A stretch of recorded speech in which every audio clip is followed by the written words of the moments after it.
अस्सलाम वालेकुम गाइस, कैसे हैं आप सब। उम्मीद है सब ठीक ठाक होंगे, खैर खैरियत से होंगे। Welcome back to Fatima cooking vlog. तो ये थी जी 2 दिन की ऑर्डर्स के क्लिप हैं। कुछ कल के हैं, कुछ आज के हैं। तो साथ साथ आप बैकग्राउंड में देखिए कि ऑर्डर्स किस तरह से तैयार हो रहे हैं। और आज हम बात करेंगे कुछ ऑर्डर्स के बारे में कि ऑर्डर्स जो हैं वो कम क्यों आते हैं।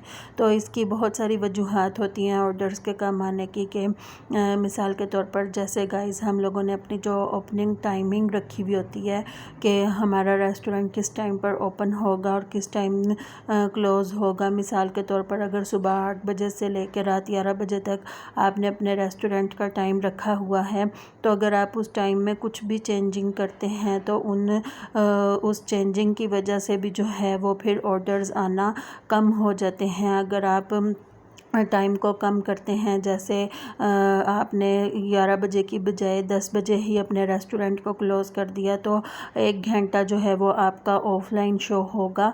तो अगर आपने अपनी टाइमिंग को चेंज करना भी है तो आप रेस्टोरेंट पोर्टल में जाकर जो ऑप्शन होता है वहाँ से आप अपने टाइम को चेंज करें, ताकि आपके ऑर्डर्स पर जो है वो बहुत ज़्यादा इफ़ेक्ट ना पड़े, आपका रेस्टोरेंट जो है वो ऑफलाइन शो ना हो। और दूसरी वजह जहाँ तक मुझे समझ में आया है कि अगर हम अपने रेस्टोरेंट को बिज़ी पर भी लगाते हैं तो तब भी हमारा रेस्टोरेंट जो है वो क्लोज़ ही शो होता है। उसकी वजह से भी ऑफलाइन टाइम जो है वो बढ़ जाता है और उसकी वजह से भी ऑर्डर्स के ऊपर बहुत ज़्यादा असर पड़ता है। अगर आप किसी बहुत ही ज़रूरी काम में बिज़ी हैं तो तब भी आप कोशिश करें कि आप डिवाइस जो है वो अपने घर में से किसी के पास रख दें, ताकि आपका जब को ऑर्डर आए तो रिसीव कर लिया जाए और उसकी टाइमिंग को इंक्रीज़ कर दिया जाए, ताकि आपकी डिवाइस जो है या आपका रेस्टोरेंट जो है वो ऑफलाइन शो ना हो। तो ये यहाँ पर मैं आपको एक ऑर्डर दिखाती हूँ। ये ना आज एक ऑर्डर आया था, तो इन्होंने ना क्या लिखा था कि ना आप खाना ठंडा भेजिएगा। अब बताएं कि खाना ठंडा कैसे इंसान भेजे। मैंने तो किया ही हाफ़ डन हुआ होता है। जब ऑर्डर आता है तो तभी मैं फ़्रेश खाना जो है वो तैयार करती हूँ। इन्होंने चिकन शिमला मिर्च का ऑर्डर किया था और साथ रायते का ऑर्डर था। तो चिकन का भी मसाला मैंने हाफ़ डन करके रखा हुआ होता है और शिमला मिर्च को मैंने सिर्फ कटिंग करके रखा हुआ होता है। तो जब ऑर्डर आता है तो मैं तभी शिमला मिर्च और चिकन को फुल डन करके तो फिर सेंड करती हूँ। तो फिर खैर मैंने इनको एक नोट भी जो है वो लिख कर सेंड कर दिया था कि खाना अभी फ़्रेश ही तैयार हुआ है तो ठंडा नहीं भेज सकती थी। तो इस तरह के भी कस्टमर्स जो हैं वो होते हैं, जो आपके पास आते हैं और उनकी अजीब सी डिमांड्स होती हैं। तो मेरी तो यही कोशिश होती है कि जो भी खाना मैं तैयार करूं वो उसी टाइम पर फ़्रेश तैयार करूं।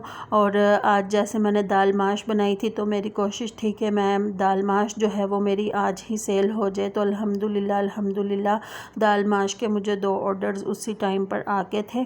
तो दाल माश की 2 सर्विंग्स जो हैं वो मेरी उसी टाइम पर सेल हो गई थी। तो आप लोग भी कोशिश किया करें कि फ़्रेश खाना ही जो है वो कस्टमर को डिलीवर हो। हाफ़ डन करके चीज़ों को रखा करें, फुल डन करके कभी भी ना रखा करें। तो इस तरह से जो है फिर कस्टमर भी आपसे खुश रहते हैं, जब क्योंकि फ़्रेश खाने का टेस्ट ही बिल्कुल अलग होता है। तो ये यहाँ पर 7 अंडे प्याज का ऑर्डर था, तो ये देखें अंडे प्याज भी मैं साथ साथ ही तैयार कर रही हूँ। तो ये कुछ वजूहात जो हैं ये मुझे समझ में आई थी कि ऑर्डर्स कम आने की क्या वजूहात हो सकती हैं। कुछ जो है ये पिछले दिनों में प्रोटेस्ट जो रहा है इसकी वजह से भी 2 दिन जो है वो ऑर्डर नहीं आए, उसकी वजह से भी ऑर्डर्स के ऊपर बहुत ज़्यादा इफ़ेक्ट पड़ा है।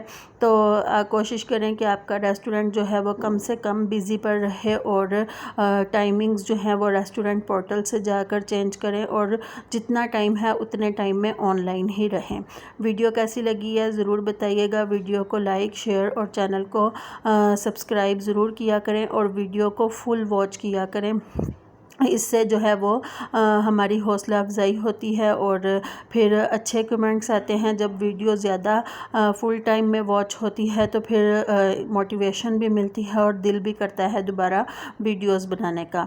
और आप लोगों के काम कैसे चल रहे हैं ये भी ज़रूर बताइएगा। आप लोगों के एरिया में क्या सिचुएशन है, और एरिया भी बहुत ज़्यादा मैटर करता है ऑर्डर्स के आने या ना आने में।